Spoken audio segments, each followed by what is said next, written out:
Assalamu alaikum. Dans cette vidéo, on va voir les sunnahs de la petite ablution. Bismillah walhamdulillah, wassalatu wassalamu ala rasulillah. Dans la vidéo précédente, on avait parlé des piliers du wudu, c'est-à-dire les obligations, ce qui est indispensable de faire dans le wudu pour que le wudu soit valable. Maintenant, on va voir comment accomplir le wudu de la manière la plus complète. Premièrement, on commence le wudu en se lavant les mains jusqu'au poignet, à 3 reprises, et en disant en même temps Bismillahirrahmanirrahim. Et cette parole, il est bien de la dire avant de commencer chaque acte de bien.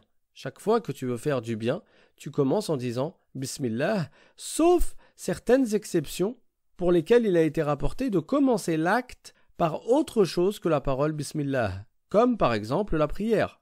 On ne commence pas la prière en disant Bismillah, mais on commence en disant Allahu Akbar.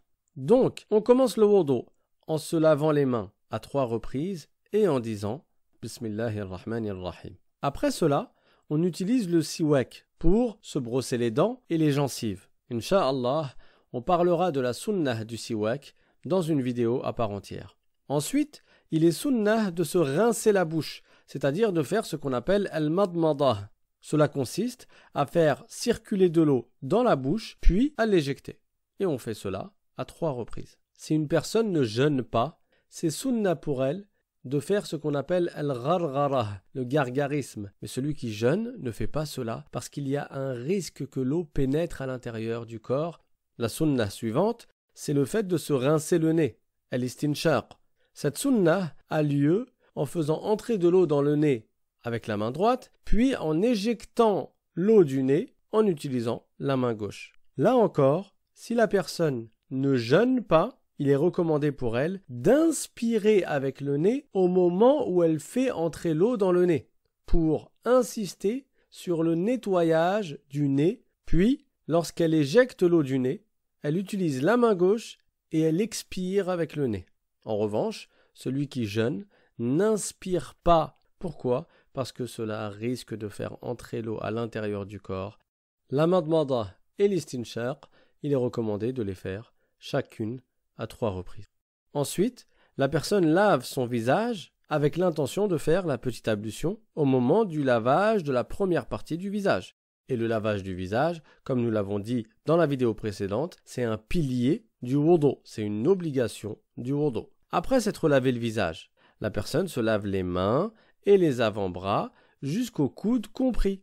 Et ceci est aussi un pilier du wudu. Et là, il est recommandé de commencer le lavage des mains et des avant-bras par la droite, puis la gauche. D'abord, tu laves ton bras droit et ensuite tu laves ton bras gauche. Et tout ceci, tu le fais à chaque fois à 3 reprises. C'est recommandé également, lorsque tu laves tes mains et tes avant-bras, de faire ce qu'on appelle le takhlil, c'est-à-dire de faire passer les doigts de chacune des 2 mains entre les doigts de l'autre main pour s'assurer que l'eau est bien parvenue entre les doigts. Après avoir fini les avant-bras, il est recommandé de passer la main mouillée sur toute la tête. Comme nous avons vu dans la vidéo précédente, le fait de passer la main mouillée sur une partie de la tête, c'est un pilier du wudu, c'est une obligation. Le mieux, c'est quoi? C'est de faire passer les mains mouillées sur toute la tête. Comment a lieu cette sunnah? On met chacun de nos 2 pouces au niveau des tempes, de part et d'autre du visage, et on juxtapose les 2 index au niveau du haut du front.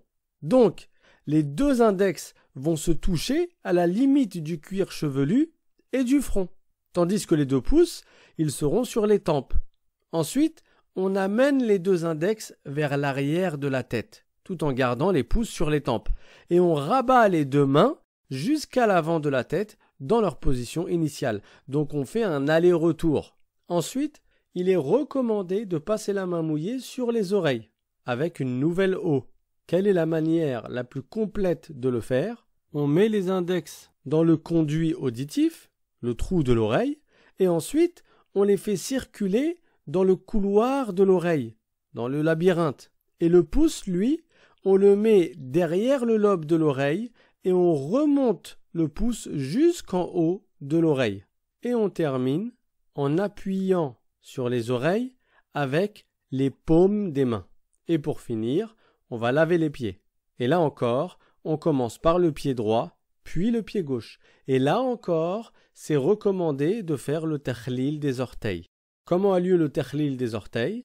En utilisant l'auriculaire de la main gauche, donc le petit doigt, et en le faisant passer entre le petit orteil et l'orteil suivant du pied droit, puis entre l'orteil suivant et celui d'après, puis entre celui d'après et celui d'après encore, et ainsi de suite. Et à chaque fois, on utilise toujours le même doigt qui est l'auriculaire de la main gauche. C'est aussi sunnah de laver chaque membre 3 fois, exception faite de la tête et des oreilles selon certains savants. Il y a des versions du hadith qui indiquent que le prophète sallallahu alayhi wa sallam a passé la main mouillée sur la tête et les oreilles une seule fois, et il y a d'autres versions où il est indiqué qu'il aurait passé 3 fois. C'est aussi recommandé chez les shafi'ites de faire ad-dalk. Le dalk consiste à accompagner l'eau avec la main lorsqu'on lave les membres. Ainsi, ta main va toucher toutes les parties que tu vas laver. C'est aussi sunnah de faire al-muwalat, la successivité, qui consiste à laver chaque membre avant que le précédent n'ait eu le temps de sécher. Donc, tu t'arrêtes pas en plein milieu de ta petite ablution pour aller faire tes courses et pour revenir et terminer la suite de la petite ablution. Mais tu vas laver chacun des organes de manière successive avant que l'organe précédent n'ait eu le temps de sécher. C'est aussi sunnah d'utiliser peu d'eau et à l'inverse, c'est déconseillé d'utiliser beaucoup d'eau. Également, c'est sunnah de faire al-ghurra wa al-tahjil. Al-ghurra, ça consiste à dépasser ce qu'il est obligatoire de laver lors du lavage du visage. Lorsqu'on lave notre visage, il est recommandé d'aller plus loin dans le lavage que la limite du visage. Et le tahjil, ça consiste à dépasser ce qu'il est obligatoire de laver lors du lavage des avant-bras et des pieds. Donc, pour les avant-bras, tu laves jusqu'à au-dessus des coudes sans arriver jusqu'aux épaules.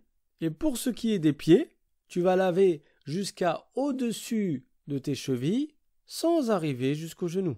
Et pour finir, c'est recommandé après avoir fini les ablutions de réciter une parole que le prophète sallallahu alayhi wa sallam a enseignée. On dit أشهد أن لا إله إلا الله وحده لا شريك له وأشهد أن محمدا عبده ورسوله اللهم اجعلني من التوابين واجعلني من المتطهرين.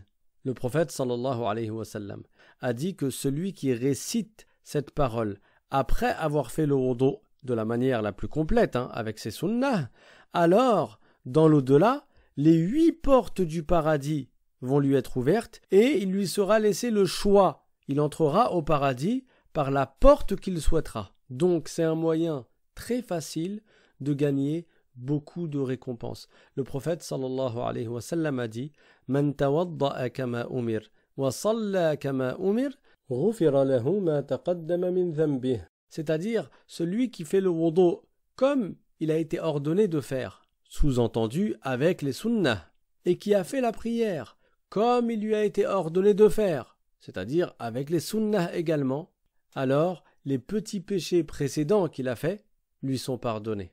Et avec ceci, nous avons terminé le chapitre des sunnahs du wudu. Wa akhiru da'wana anil hamdulillahi rabbil alamin.